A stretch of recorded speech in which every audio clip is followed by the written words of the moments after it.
ఓం నమో బ్రహ్మాదిభ్యో బ్రహ్మ విద్యా సంప్రదాయకర్తృభ్యో వంశ ఋషిభ్యో మహద్భ్యో నమో గురుభ్యః. మంగళం గురుదేవాయ మహనీయ గుణాత్మనే సర్వలోక శరణ్యాయ సాధురూపాయ మంగళం. హరి ఓం. శ్రీ గురుభ్యో నమః. కూజంతం రామరామేతి మధురం మధురాక్షరం ఆరుహ్య కవితాశాఖాం వందే వాల్మీకి కోకిలం. బ్రహ్మ మానస సంభూతం బ్రహ్మ బోధన తత్పరం యోగివర్యం ఋషిశ్రేష్టం వశిష్ఠం సద్గురుం భజే. హరి ఓం. వ్యాసుడు చెప్తున్నారండి, కుమారా, నేను ఇప్పటి వరకు నీకు దేహాన్ని గురించి, ఇంద్రియాల గురించి, ప్రాణాన్ని గురించి, మనస్సు గురించి తెలియజేసి ఉన్నాను. ఈ సంసారము ఎవరికి అని నీవు ప్రశ్న వేసావు కదా, ఇది ఎవరికి పట్టింది? దేహానిక, ఇంద్రియాలక, ప్రాణానిక, మనస్సు కానీ, లేక ఇవేవి కాక ఆ చిన్మాత్రానికే ఈ సంసారం పట్టిందని నీవు ప్రశ్న వేసావు కదా. ఇప్పటి వరకు నేను నీకు ఈ దేహ, ఇంద్రియ, ప్రాణ, మనస్సుల గురించి తెలియజేశాను. సంసారము వీటికి లేదు, ఎందుకంటే ఇవి జడాలు. రాయి వలె ఇవి కూడా జడం. జడమైన వాటికి ఎక్కడైనా సంసారం ఉంటుందా? రాతికి సుఖదుఖాలు ఉంటాయా అని మనం ప్రస్తావన చేసుకున్నాం కదా. ఇక సంసారము వేటికి సంబంధించినది కాకపోతే ఇక మరి సంసారం దేనికి సంబంధించినది? ఇవేవి కాకపోతే ఇంకా మిగిలింది ఏమిటి? ఆ చిన్మాత్రమైన ఆ శుద్ధ చైతన్యానికి, ఆ శుద్ధ చైతన్యానికే ఈ సంసారం పట్టింది అని అందామా? అసలు సంసారం అంటే ఏమిటి? సుఖదుఖాలే కదా. సుఖదుఖాలు అనేవి ఎప్పుడు వస్తాయి? రెండు వస్తువులు ఉంటే ఒకదాని వలన మరొకదానికి సుఖం కానీ దుఃఖం కానీ వస్తాయి. చూడండి, నిజంగానే ఈ విషయాన్ని కొంచెం విచారణ చేస్తే మహాత్ములు చెప్తారండి, ఈ సుఖము దుఃఖమే కాదండి, భయము ఉన్నది కదా, భయం కూడా ఈ అన్యత్వ భావన వల్లనే వస్తుందండి. అంటే ఈ వేరు అన్న భావన వల్లనే భయం కూడా కలుగుతుందండి. అంటే ఇన్సెక్యూర్ ఫీలింగ్ ఉంటుంది కదండి, అది. మనల్ని ఏమన్నా చేస్తారేమో, మనకి ఏదైనా ప్రమాదం కలుగుతుందేమో, నాకేమన్నా అవుతుందేమో, నన్ను ఏమన్నా చేస్తారేమో, ఇటువంటి ఇన్సెక్యూర్ ఫీలింగ్స్ ఉన్నాయి కదండి, ఇవి కూడా అన్యత్వ భావన వల్లనే కలుగుతాయండి. మరి ఇవి పోవాలి అంటే ఏం చేయాలి అంటే మహాత్ములు చెప్పారండి, ఇవి పోవాలి అంటే వీటికి కావాల్సింది అనన్యమైన ఆత్మభావన. అన్యత్వ భావన వల్లనే భయము మొదలైనవన్నీ కలుగుతాయి. ఇవి తొలగాలి అంటే కావాల్సింది అనన్యమైన ఆత్మభావన. అంటే ఇక రెండవది లేదు, ఉన్నది ఒక్కటే అన్న ఆత్మభావనలోకి వెళ్తే తప్ప మనకి ఈ సంసారం తొలగదండి. అంటే ఈ సుఖము కానీ, దుఃఖం కానీ, భయం కానీ, ఈ ఈర్ష్య, అసూయ, రాగ ద్వేషాలు ఇవేవి తొలగవండి. ఎంతవరకు? ఈ అనన్యమైన ఆత్మభావాన్ని నీవు పొందేంత వరకు ఈ సంసారం అనేది తొలగిపోదండి. ఇప్పుడు చూడండి, నిజంగానే ఇప్పుడు మీరు ఉన్నారండి, మీ మీద మీకేమన్నా ఈర్ష్య కానీ, అసూయ కానీ, రాగం కానీ, ద్వేషం కానీ, అసలు మీ నుంచి మీకేమన్నా భయం కానీ ఉంటుందా? ఉండదు కదా. మరి ఒకటి ఉంటే మీరు ఆ వస్తువు మీద, వ్యక్తి మీద, ఒకరి మీద ప్రేమ పెంచుకొని ఆనందిస్తున్నారు, ఒకరి మీద ద్వేషాన్ని పెంచుకొని దుఃఖపడుతున్నారు. ఈ ఈర్ష్య, అసూయ, రాగద్వేషాలు ఈ వేరు అన్న భావనలోనే కదండి వస్తుంది.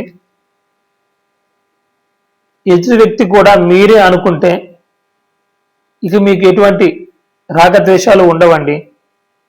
మిమ్మల్ని మీరు ఎంత ప్రీతిగా అయితే చూసుకుంటున్నారో, మీ మీద మీకు ఎటువంటి భావన అయితే ఉంటుందో అదే ఎదుటి వ్యక్తి మీద కూడా ఉంటుందండి. దీనికి నేను ఒక ఉపమానం చెప్తానండి. ఒక కుక్క అద్దాల గదిలోకి ప్రవేశించిందండి. అంటే ఇప్పుడు మనము ఈ ఆలయాల్లో అక్కడక్కడ చూస్తూ ఉంటే ఈ అద్దాల గదులు ఉంటాయి.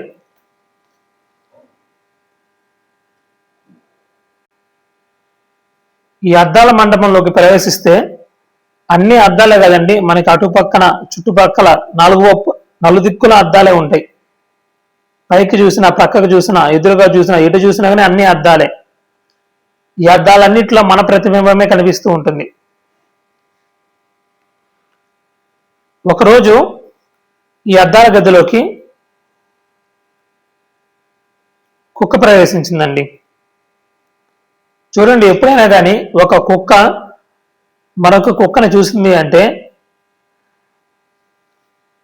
అరుస్తుందండి, దాని మీద దూకుతుంది దావంతన. మనం సహజంగా చూస్తూ ఉంటాం కదా, కుక్క ఏదైనా ఒక కొత్త కుక్కను చూసినట్లయితే దాని మీద దూకుతుందండి, అరుస్తుంది. అది అక్కడి నుంచి వెళ్ళేంత వరకు ప్రశాంతంగా కూర్చోదు.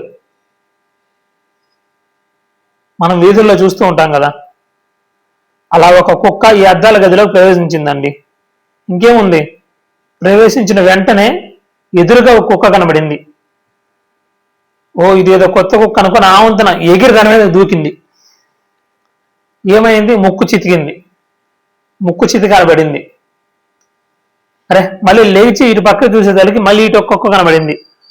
మరి ఇంకొక ఏదో కొత్త కుక్క వచ్చిందని చెప్పి ఆ వంతున దాని మీదకి దూకింది. మరలా ముక్కు చితికి కింద పడింది. మరలా ఎడం వైపు చూసింది, మరలా ఇంకో కుక్క పైకి చూసింది, ఇంకో కుక్క అటు ఎగిరి ఇటెగిరి చివరికి ఆ దెబ్బలు తగిలి శోష అలసిపోయి స్పృహ తప్పి పడిపోయింది. ఇంతలో పూజారి వచ్చాడు. అలా కుక్క పడి ఉండడం చూశాడు. దాన్ని బయటికి తీసేశారు. ఆ గదినంతా శుభ్రం చేసి ఆ పూజారి అదే ఎదురుగుండా ఉన్న అద్దంలో తన యొక్క ముఖాన్ని చూసుకొని నుదుటిన చందనం పెట్టుకుంటున్నారండి. చందనం బొట్టు పెట్టుకుంటున్నారు. పూజారేమో ఆ అద్దంలో చూసుకొని చక్కగా తన నుదుటి మీద చందనాన్ని పెట్టుకుంటున్నారు.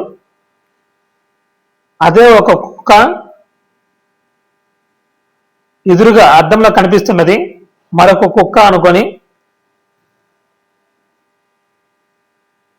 దూకి దాని మీదకి చివరికి ఇదే చతికిలబడి స్పృహ పడిపోయింది. అంటే తన యొక్క ప్రతిబింబమే ఎదురుగా ఉన్న అద్దంలో ఉన్నది అని దానికి ఆ జ్ఞానం లేదండి. కానీ ఆ పూజారికి ఆ జ్ఞానం ఉన్నది. ఇంతేనండి. ఆ జ్ఞానం లేనంత వరకు మనం కూడా కుక్కలతో సమానమేనండి. ఇది మహాత్ములు ఈ ఉపమానాన్ని చెప్పి ఉన్నారండి.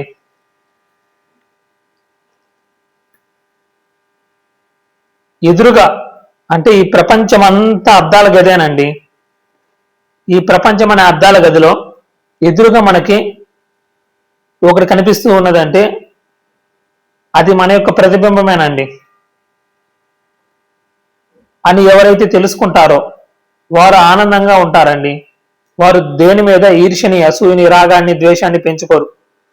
వేరు అన్నట్లు ఆ కుక్కలాగా మనము వేరే కుక్క అని భావిస్తే మనం కూడా మరొకరి మీద ఇటువంటి భావాలన్నీ పెట్టుకుంటూ ఉంటాము.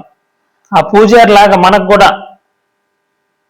ఎదురుగా ఉన్నది నేనే అన్ని తెలిసినట్లయితే ఇక దేని మీద ఏమి ద్వేషము ఇలాంటివి ఉండవండి. అందుకే ఆ కుక్క మాదిరి కాకుండా ఆ పూజారి మాదిరి ఉండాలి.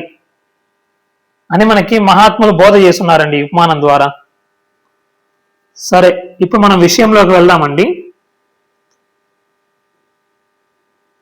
ఇప్పుడు చూడండి, చెప్తున్నారు వ్యాసుల వారు, రెండు ఉంటే కదా ఈ సుఖ దుఃఖాలు వచ్చేది. కానీ మనం ఏం చెప్పుకున్నాం ఇప్పటివరకు? మనం ఇప్పటివరకు ప్రస్తావన చేసుకున్న చర్చ ప్రకారం శుద్ధ చైతన్యం అనేది, అంటే సంసారం వేటికి లేదు, ఇక మిగిలినది ఆ చైతన్యమే అని చెప్పుకున్నాం కదా. ఇక ఉంటే ఆ చైతన్యానికి ఉండాలి. మరి చైతన్యం అనేది ఏక వస్తువు, అది ఒకటే, రెండు లేవు. దానిలో చైతన్యాలు రెండు లేవు. రెండు ఉంటే ఈ దోషం అంతా వస్తున్నది. రెండు లేవు, అక్కడ ఉన్నది ఒకటే, ఏకమేవ అద్వితీయం. అద్వితీయం, ఇక రెండవది లేదు. రెండవది లేనప్పుడు ఉన్నది ఒకటే అయినప్పుడు ఇక దానికి ఈ సుఖ దుఃఖాలు కానీ, రాగద్వేషాలు కానీ, ఈర్ష్యాసూయలు కానీ ఎక్కడి నుంచి ఉంటాయి? ఎలా కలుగుతాయి? నీవు అడుగుతావేమో, నీకు అనిపిస్తుందేమో, చెప్తున్నా నాయన కుమారా, నీకు అనిపిస్తుందేమో, ఒక ఇంట్లో గదికి వేరే వేరే దీపాలు ఉన్నట్లుగా, ఒక ఊరిలో ఇంటింటికి వేరే వేరే దీపాలు ఉన్నట్లుగా స్వతంత్రమైన చైతన్యాలు అనేక ఉండవచ్చు కదా. అప్పుడు వాటిలో ఒకదానికి ఒకటి విరోధం కావచ్చు కదా. ఆ విరోధంలో గెలిచిన వారికి సంతోషము, ఓడిపోయిన వారికి దుఃఖము రావచ్చు కదా. అప్పుడు ఈ సంసారం అంతా శుద్ధ చైతన్యానికే పట్టిందని చెప్పవచ్చు కదా అని నీకు అనిపిస్తుందేమో. అలా నీకేమన్నా అనిపిస్తుందా? నాయన, అయితే నేను చెప్పేది శ్రద్ధగా విను, కొంచెం జాగ్రత్తగా ఆలోచించు. నిజంగా ఈ శుద్ధ చైతన్యాలు ఒకదానితో ఒకటి విరోధించుకుంటున్నాయి అంటే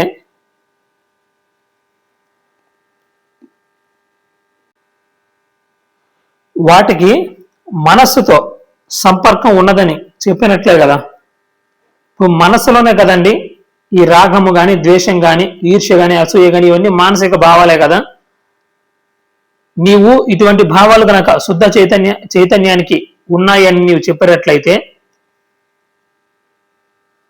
నీ చైతన్యము ఆ మనస్సుతో సంపర్కం కలిగి ఉన్నదని చెప్పినట్లే కదా. మనస్సే లేకపోతే ఈ విరోధం కానీ ఇవన్నీ ఎక్కడి నుంచి వస్తాయి? అలాగే ఈ ప్రాణం లేకపోతే ఈ వ్యవహారం ఎలా నడుస్తుంది? ప్రాణం పోతే అతను మరణించినట్లే కదా. ప్రాణం లేకపోతే వ్యవహారం అంతా ఎలా నడుపుతాడు? కనుక నీవు ప్రతిపాదిస్తున్న చైతన్యం అంటే విరోధాలు ఉంటాయి అని నీవు చెప్తున్నావు కదా. ఆ చైతన్యము మన ప్రాణాలతో కలిసిన చైతన్యము, అంటే మనస్సు ప్రాణాలతో కలిసిన చైతన్యం. అది మనస్సు ప్రాణాలతో సంపర్కం ఉన్నది దానికి. కాబట్టి నీవు చెప్పే చైతన్యం శుద్ధ చైతన్యం కాదు. శుద్ధ చైతన్యం గురించి మాట్లాడుతున్నాను అనుకొని ప్రాణము మనస్సులతో సంపర్కం గల చైతన్యాన్ని గురించి నీవు మాట్లాడుతున్నావు నాయన. ఒక్కసారి సరిగ్గా నీవు గమనించుకో.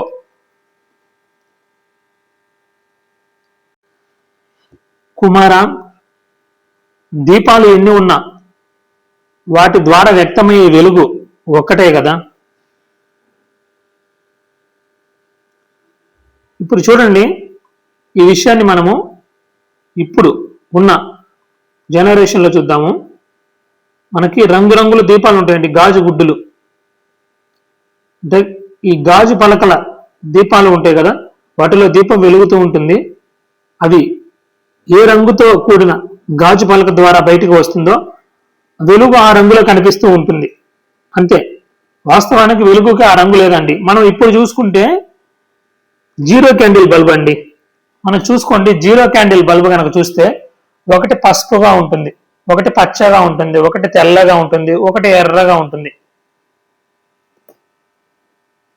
ఎరుపు రంగు బల్బు నుంచి ఎర్రటి కాంతి వస్తుంది, పసుపు రంగు బల్బు నుంచి పసుపు కాంతి వస్తుంది, పచ్చ రంగు బల్బు నుంచి పచ్చటి కాంతి వస్తుంది. వాస్తవానికి కాంతి పచ్చగా ఉన్నదా, ఎర్రగా ఉన్నదా, పసుపుగా ఉన్నదా? ఆ కాంతికి ఎటువంటి రంగు లేదండి. అది ఏ ఉపాధితో అయితే కలిసి ఉన్నదో ఆ ఉపాధి లక్షణాలు దానికి ఆపాదిస్తున్నాం, అంతే అంతే. ఎర్రటి బల్బు, ఎరుపు జీరో క్యాండిల్ బల్బుల నుంచి ఎర్రటి కాంతి వస్తుంది అంటే ఆ ఎరుపు రంగు ఆ బల్బుదండి, లోపల ఉన్న ఆ ప్రకాశం అనేది కాదు. దానికి నువ్వు కలిపి మాట్లాడుతున్నావు. ఎర్రటి కాంతి అంటున్నావు, కాంతి ఎర్రగా ఉండదండి. ఆ ఎరుపు అనేది ఉపాధికి సంబంధించింది. అలాగే ఈ మనసులన్నింటి ద్వారా ఈ వ్యక్తమయ్యే చైతన్యం ఉంది కదా, అది సర్వకాల సర్వ అవస్థల్లోనూ ఏకమై ఉన్నది. దానిలో ఎటువంటి దోషాలు లేవు, అది ఒక్కటే, రెండు లేవు. దానిలో ఎటువంటి వికారాలు లేవు, దాంట్లో ఎటువంటి మార్పులు లేవు. అసలు నిజంగా అటువంటి వస్తువుకి సుఖదుఖాలు ఉంటాయా? సుఖదుఖాలు వచ్చే అవకాశం ఉందా? లేదు కదా. అందువలన ఈ సంసారం అనేది శుద్ధ చైతన్యానికి కూడా సంబంధించినది కాదు. సరే, అయితే మనకి ఇంతవరకు చర్చించిన విషయాన్ని బట్టి అసలు ఏం తెలిసింది, ఏం తేలినట్టు? అసలు ఈ సంసారం అనేది దేహానిది కాదు, ఇంద్రియాలది కాదు, మనస్సుది కాదు, ప్రాణానిది కాదు, చివరికి శుద్ధ చైతన్యానిది కూడా కాదు. అసలు ఇలా దేనికి కాకుండా పోతే, అసలు ఏ ఆధారము లేకుండా పోతే అసలు ఈ సంసారం అనేది ఉన్నట్ల? అసలు ఇది దేనికి సంబంధించినది కాదు అని మనకు తెలుస్తున్నది కదా. ఇలా దేనికి సంబంధించినది కాదు అని తెలుస్తున్నప్పుడు అసలు నిజంగా ఇది ఉన్నదా? ఏ ఆధారము లేకుండా అసలు ఒక వస్తువు ఉంటుందా? ప్రపంచంలో ఎక్కడైనా చూడు, ఏదైనా ఒక వస్తువు ఉన్నది అంటే అది ఆధారం లేకుండా ఉండదు.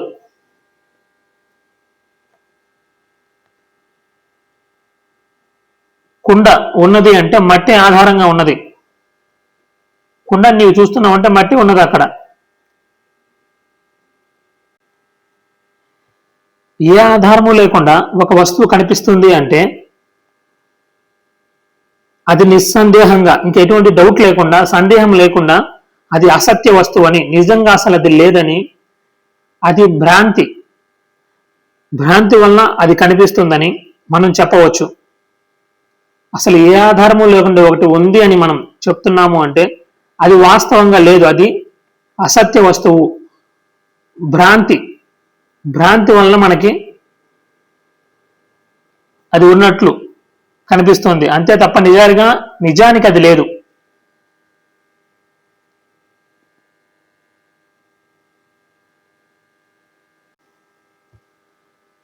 నాయనా గమనించు ఒకసారి, ఎడారిలో పోయేవానికి ఎండమావులు కనిపించాయి, అవి నదులు అనుకున్నాడు.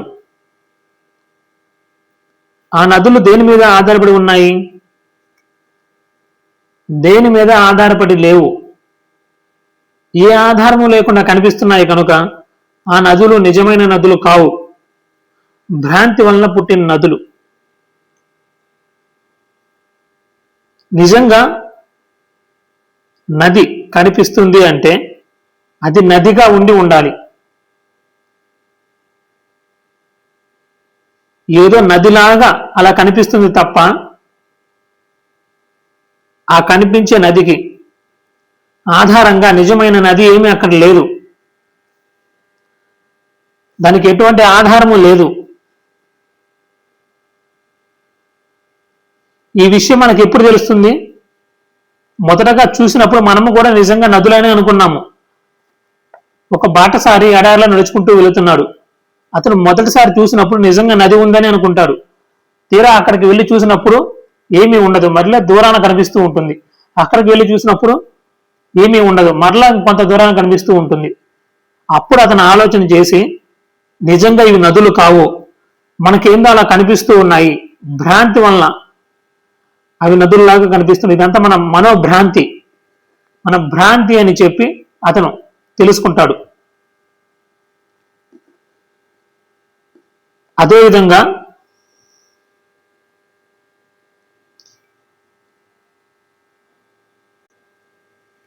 ఈ సంసారం అనేది ఒకటి ఉన్నదని, ఈ ప్రపంచం అనేది ఒకటి ఉన్నదని, దీంట్లో ఈ సుఖ దుఃఖాలు, ఈర్ష్య రాగద్వేషాలు ఇదంతా ఉన్నది అని వీటిని కల్పించుకొని పరిగెత్తేవారు ఉన్నారు చూసారా? వీరు ఎటువంటి వారంటే ఎండమావిలో నీటి కోసం పరిగెత్తేవారే. ఈ సుఖ దుఃఖాలు ఇవన్నీ మనం కల్పించుకున్నవే, మన మనో కల్పనలే, ఇవి వాస్తవం కాదు.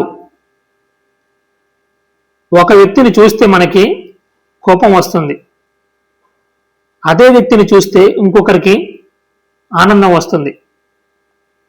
ఒకరికేమో ఆ వ్యక్తిని చూస్తే దుఃఖం కలుగుతుంది, కోపం వస్తుంది, మరొకరికేమో ఆనందం వస్తుంది. వస్తువు అదే, భేదం ఎక్కడ ఉన్నది? వారి వారి మనస్సుల్లో ఉన్నది అంతే. వస్తువుల భేదం లేదు, మన బుద్ధిలో ఉన్నది అంతే. అందుకే ఏ ఆధారము లేకుండా కనిపించే వస్తువు అసత్య వస్తువు అనటంలో ఏమన్నా సందేహం ఉన్నదా? లేదు కదా.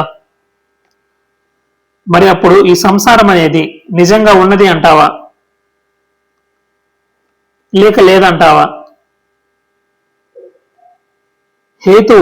హేతువుల మీద ఆధారపడి మాట్లాడేవాడు ఎవరైనా సరే ఇక రెండవ మాట మాట్లాడడానికి వీల్లేదు. సంసారం అనేది అసత్య వస్తువు అని, భ్రాంతిజన్యమని చెప్పక తప్పదు. ఇప్పటి వరకు చర్చించిన విషయాలను బట్టి హేతువు అంటే లాజికల్ గా మాట్లాడేవాడు ఎవరైనా కానీ సంసారం అనేది కేవలం భ్రాంతి అని, అజ్ఞానం వలన జనించినదని, అసత్య వస్తువు అని చెప్పక తప్పదు. కుమారా, ఇక నీవు నన్ను వేసిన మొదటి ప్రశ్న గురించి చూద్దాము. నీవు ఏమన్నావు? ఈ సంసారం ఎట్లా పుడుతుంది, ఎట్లా పోతుంది అని అడిగావు కదా. ఇక దానికి సమాధానం చెప్తాను విను. భ్రాంతి వలన పుడుతుందని ఇప్పుడు తేలిపోయింది కదా. అజ్ఞానం చేత మనం కల్పించుకుంటున్నాం అంతే. ఈ సుఖము గాని, దుఃఖము గాని, ఒకరి మీద ఈర్ష్య గాని, ఒకరి మీద రాగం గాని, ఒకరి మీద ద్వేషం గాని, ఇవన్నీ మనం కల్పించుకుంటూ ఉన్నాము. భ్రాంతి వల్ల పుట్టిన వస్తువులు అసలు ఉంటే కదా పోవడానికి. ఇది ఎట్లా పుడుతుంది, ఎలా పోతుంది అన్నావు కదా. భ్రాంతి వల్ల పుడుతుంది అని చెప్పాం. మరి ఎట్లా పోతుంది అంటావా? భ్రాంతి వల్ల పుట్టిన వస్తువు అసలు ఉంటే కదా పోవడానికి. ఎండమావులు ఎప్పుడు పోతాయి చెప్పు? ఎండమావులు పోవడానికి సూర్యాస్తమయం వరకు వేచి చూడాలా? సూర్యాస్తమయం వరకు కూర్చుని చూడవలసిన పని లేదు. అనుభవం గల బాటసారికి ఎండమావులను చూసి పరిశీలించి నిశ్చయం చేసిన క్షణంలోనే వాటిలో ఉన్న ఆ నదీత్వం ఎగిరిపోతుంది. అలాగే ఈ సంసారము భ్రాంతి జన్యం అనే జ్ఞానం కలిగిన వెంటనే ఈ సంసారంలో సారత్వం ఎగిరిపోతుంది. ఇది లేని వస్తువు అని నిశ్చయం చేసుకుంటే చాలు. దాన్ని సంహరించేందుకు వేరే ప్రయత్నం చేయనక్కర్లేదు. లేని దాన్ని ఏమి చేసి దాన్ని సంహరిస్తాం చెప్పండి? ఉన్నది అయితే మనం అనేక ప్రయత్నాలు చేసి దాన్ని లేకుండా చేసుకోవచ్చు, దాన్ని సంహరించవచ్చు, దాన్ని నాశనం చేయవచ్చు. అసలు లేని దాన్ని నీవు ఏం చేస్తావు? లేని దాన్ని నీవు సంహరించేందుకు ఏం ప్రయత్నం చేయాలి? వేరే ఏ ప్రయత్నం చేయనక్కర్లేదండి.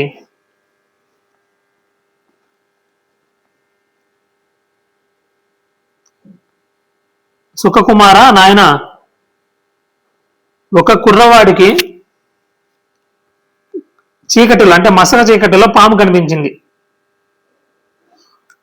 వాడు పాము పాము అని అరిచాడు. ఇంతలో వాడి తండ్రి వచ్చి వెన్ను నిమిరి, అరే అది పాము కాదురా, తాడు ముక్కరా, సరిగ్గా చూడు అన్నాడు.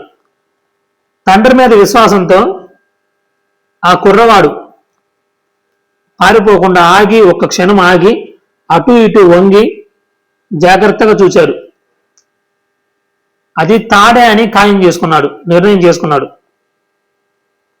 ఇప్పుడు చూడండి, ఒక కోణంలో నుంచి చూస్తే అది ఇప్పటికీ పాములాగానే కనిపిస్తుంది. అందువల్ల ఆ పామును చంపడానికి వాడు ఏదైనా దుడ్డుకర్ర తీసుకుని రావాలా? అది తాడు కాదు, పాము అని ఆ జ్ఞానం ఉంటుంది, కానీ చూడడానికి అలా కనిపిస్తుంది అంతే. ఒక కోణంలో చూస్తే అది ఆ పాము అన్న అలా కనిపిస్తుంది తప్పితే వీడికి ఆ భ్రాంతి లేదు, వీడికి ఆ పాము అన్న ఆ అజ్ఞానం లేదు. వీడికి ఆ జ్ఞానం కలిగింది కాబట్టి అది అలా కనిపిస్తూ ఉన్నా కానీ అది పాము కాదు, తాడే అని తెలుసుకుంటాడు. ఇప్పుడు ఆ పామును చంపడానికి వేరే ఏదైనా కర్ర తీసుకుని రావాలా? ఏమీ అక్కర్లేదు కదా. పరిశీలన వల్ల, అంటే బాగా విచారణ చేసి చూస్తే ఆ పాము అనేది భ్రాంతి వల్ల జన్మించింది, భ్రాంతి జన్యమని తెలిసిన తక్షణమే ఈ పాము కాకుండా పోతుంది. అలాగే ఈ సంసారాన్ని గురించి విచారణ చేస్తే చాలు. అసలు విచారణ చెయ్యమండి, విచారణ చేస్తే తెలిసిపోతుంది సత్యం. విచారణ లేకుండా మనిషి జీవితాన్ని గడుపుతున్నాడండి.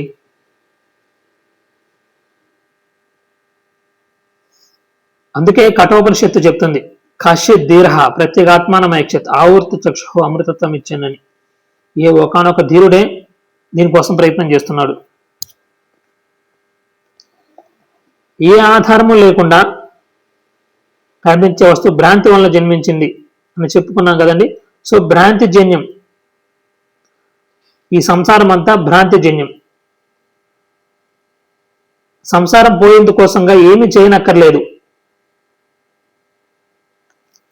ఇది ఎప్పుడు పోతుంది అని ప్రశ్నించవలసిన అవసరం కూడా లేదు. ఎందుకంటే అది ఉంటే కదా పోవడానికి. లేనిది ఎక్కడికి పోతుంది? లేనిది అసలు ఎప్పుడూ లేదు. ఉన్నది పోతుంది, లేనిది ఎక్కడి నుంచి పోతుంది? కనుక నాయన, నీవు ఈ సంసారం నుండి పూర్తిగా తరించాలి అంటే ఒక్కటే ఒక ఉపాయం, వేరే ఏ పని చేయకూడదు. నీ ఆత్మతత్వాన్ని నీవు తెలుసుకోవాలి అంతే. ఈ సంసారం అనేది పోవటానికి నువ్వు చేయవలసిన ఒకే ఒక్క పని ఆత్మజ్ఞానాన్ని సంపాదించడం. ఏమని? ఎటువంటి జ్ఞానం? ఆత్మ అనేది శుద్ధ చైతన్యం, దానికి దేనితోనూ సంపర్కం లేదని, అట్టి శుద్ధ చైతన్యమే సర్వత్రా వ్యాపించి ఉన్నదని, ఆ శుద్ధ చైతన్యం ఒక్కటే ఈ ప్రపంచంలో సత్య వస్తువు అని, అదే నువ్వని నేనని మనం గ్రహించాలి. ఈ ప్రపంచమంతా శుద్ధ చైతన్యంలో నుంచే వచ్చి ఆ శుద్ధ చైతన్యంలోనే ఉండి ఆ శుద్ధ చైతన్యంలోనే లయిస్తుంది. ఆ శుద్ధ చైతన్యాన్ని నువ్వు. ఇది ఎలా అంటే సముద్రం అండి. సముద్రం నుంచి ఒక అల పుట్టింది, సముద్రం శుద్ధ చైతన్యం అనుకుంటే అందుట్లో నుంచి వచ్చిన అలలేనండి ఈ జీవులందరూ. ఆ సముద్రంలో పుట్టిన అల ఎక్కడ ఉన్నది? సముద్రంలోనే ఉన్నది. ఎక్కడ లయిస్తున్నది? సముద్రంలోనే లయిస్తున్నది. సముద్రం నుంచి పుట్టి సముద్రంలోనే ఉండి సముద్రంలోనే లయిస్తున్నది. అలానే ఈ జీవులందరూ చైతన్యంలోనే పుట్టి చైతన్యంలోనే ఉండి ఆ చైతన్యంలోనే లయిస్తున్నాయి. కుమార, సంసారం అనేది నిజంగా ఉన్న వస్తువు కాదని ఆత్మజ్ఞానం వల్ల పోతుంది. ఈ విషయాన్ని మనం తెలుసుకున్నాం కదా. కనుక నీవు శుద్ధమైన ఆత్మస్వరూపాన్ని గురించి మననం చేసుకో. దేహాదుల మీద ఉండే భ్రాంతి దృష్టిని, అంటే ఈ దేహమే నేను అనే భావనని విడిచిపెట్టు. ఇంతకంటే నీవు చేయవలసింది ఏమీ లేదు. ఇప్పటి వరకు మనం ప్రస్తావన చేసుకున్న విషయాలన్నీ సుఖ మహర్షి వ్యాసుల వారి దగ్గర నుంచి విన్నారు.